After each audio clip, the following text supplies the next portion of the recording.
Hey everyone, this is smpratte, and we're back again in Gary's treasure trove. Today we're going to try to look at some sealed product. Actually, I already put a box over here because it's a little too heavy to lift with one arm.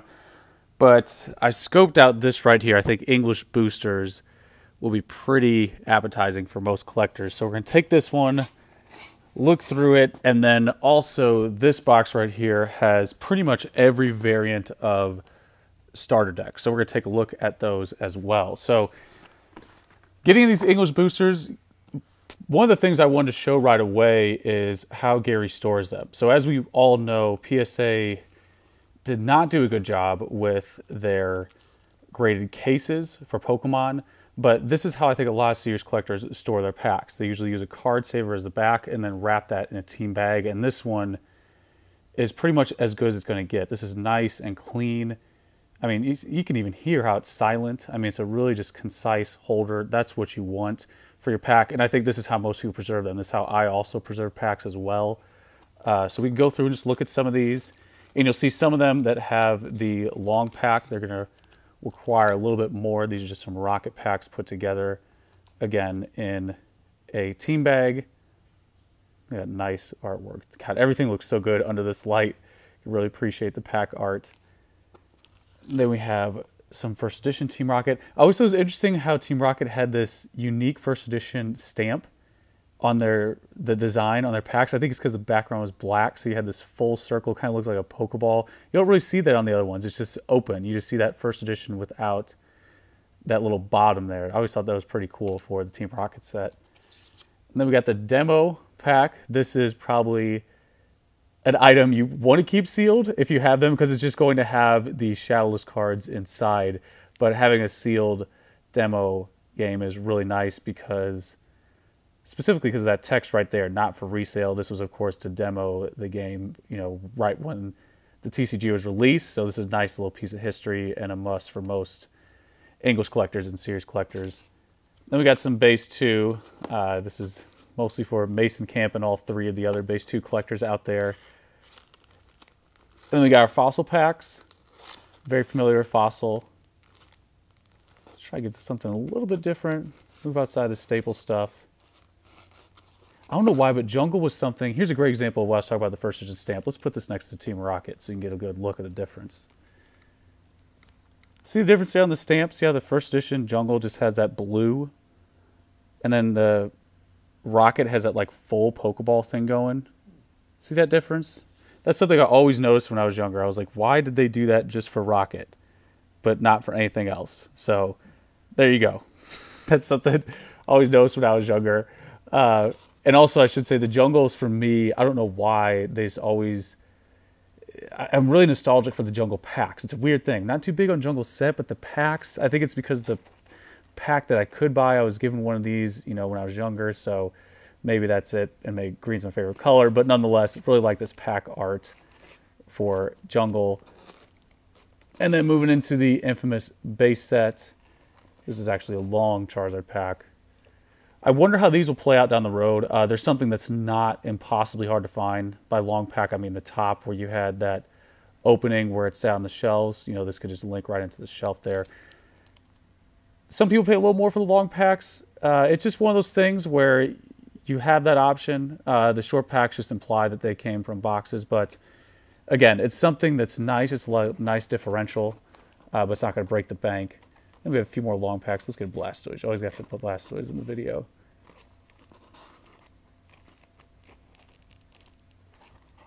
This one is Shadowless, according to the top here.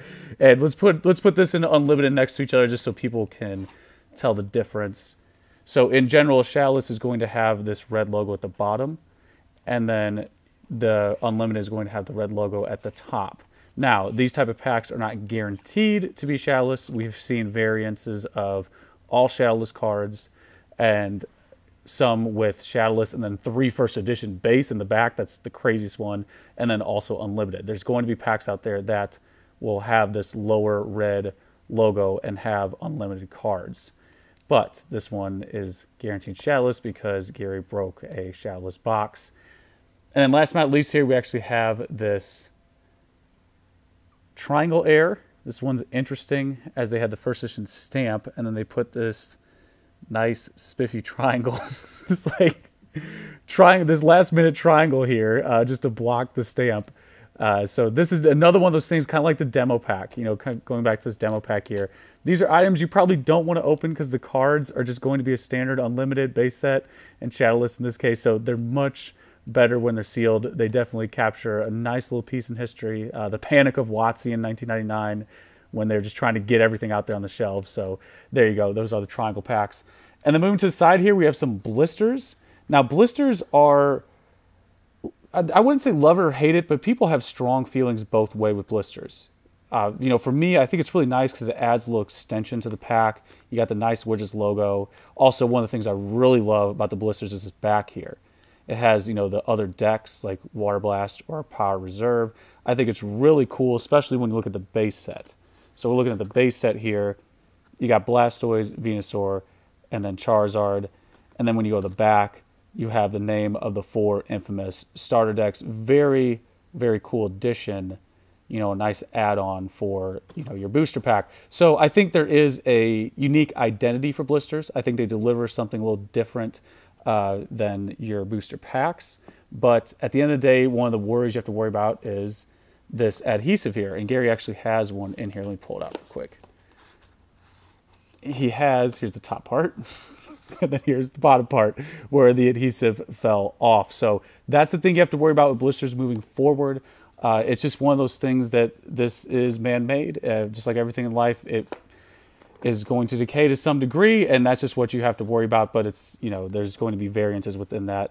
And also, here's a great example of a Shadowless blister pack, something that is also very popular. So that's a pretty good overview. We have a couple other I guess these are about the EX era here. Got Delta species and a few others. But one of the things I wanted to really touch on are the starter decks. So let's move this aside. Bring up some of these starter decks in here. Now, there's a lot to go through, so I'll just start pulling boxes out. And then we can look at, you know, you can see this is marked all Shadowless. These are all Shadowless with 1 gold strip. So we'll take a look at all this and we can really get into the differences between the multiple starter decks that were released. Because I think for a lot of people, they're like, oh, okay, there's just an unlimited and a Shadowless, but there's a little bit of a variance in between the unlimited and Shadowless. So this is how the starter decks were released. They were in an 8-pack container like this, and this was going to be your Shadowless version. So when we pop this open, you'll see right away that there's a number of things to look for with the base set starter deck. Number one, these energies. You want this type of energy for your starter deck. That's something some people probably didn't notice before, but an unlimited one is going to have a different energy print, where this is going to be your Shadowless. They're going to be a little thinner. The unlimited is going to have a bolder green, or bolder black part in that green energy. Everything's going to be a little bit bigger. Also, these are going to open from the side. That's also what you want to see is the side opening. Any top opening is guaranteed unlimited without a doubt. So that is what you want to see for the Shadowless. And then, you know, if you go through here, you can see these are all in that same pattern. Now, the one most people probably want to see is going to be in this box right here. This is going to be the Shadowless decks with the infamous gold strip. So let's try to carefully pull this out of the bubble wrap here. Now the gold strip decks, you know, this is something I actually don't have many of, and for good reason. They are not easy to find. So the earliest releases had this gold strip. You see that right there, the pull strip, and these are for sure 110% Shadowless cards. There has never been a theme deck, starter deck with a gold strip that has not been Shadowless. So that's your number one guarantee. You know, if you see gold, you're good to go. And then we have a couple other Shadowless decks in here as well. As you can tell, Gary just pretty much only does Shadowless starter decks. But the nice thing about these is they have this little top. You know, going back to those long packs from earlier, this is just, again, a little moment in time when they used to hang on the shelves. And again, it's going to have those indicators of Shadowless. I know there's a difference on the back with the setup of energies and the layout of the deck as well.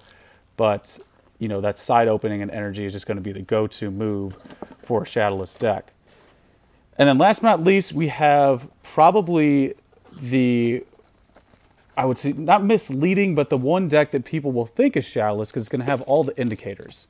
This is going to have all the general indicators of, okay, you have those right energies, you have the side opening, but what this really contains are those air Diglett cards. And this was the exact deck I actually pulled when I was a kid, or I actually purchased when I was a kid. So if you open this up, it's going to contain the 3 air Digletts where the fighting energy, so your fighting energy is going to be rotated 90 degrees, and this is the source of that. So one of the moments in a print run for these decks contain those air Diglett cards. So I would estimate it was between that Shadowless to Unlimited crossover. If you look at all the indicators on the box, that's my deduction.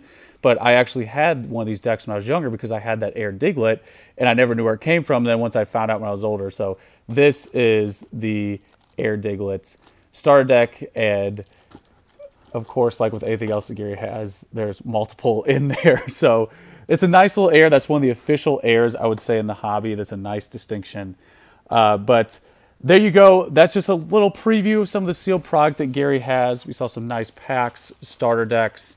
As usual, guys, hopefully you learned something. Hopefully this was entertaining to some degree. And just let me know your thoughts. And that's pretty much it.